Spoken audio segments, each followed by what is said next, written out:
हनुमान तुम्हारे मंदिर में एक नया पुजारी आया है।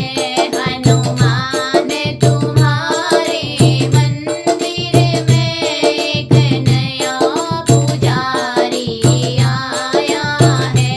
हनुमान तुम्हारे मंदिर में एक नया पुजारी आया है। एक नया पुजारी आया है, वो जल का लोटा लाया है। एक नया पुजारी आया है, वो जल का लोटा लाया है।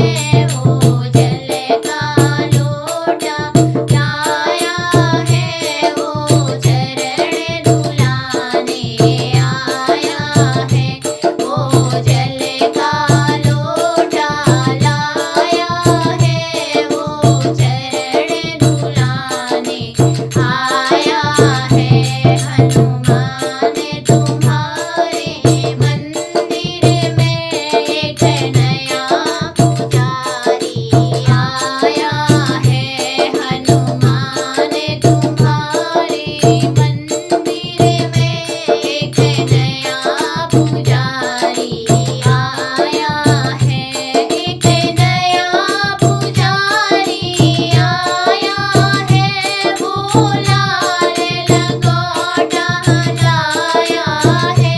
एक नया पुजारी आया है, वो लाल लंगोटा लाया है। वो लाल लंगोटा लाया है, वो तुम्हें पहनाने आया है। वो लाल लंगोटा लाया है, वो तुम्हें पहनाने आया है। हनुमान तुम्हारे मंदिर में एक नया पुजारी आया है। हनुमान तुम्हारे मंदिर में एक नया पुजारी आया है। एक नया पुजारी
आया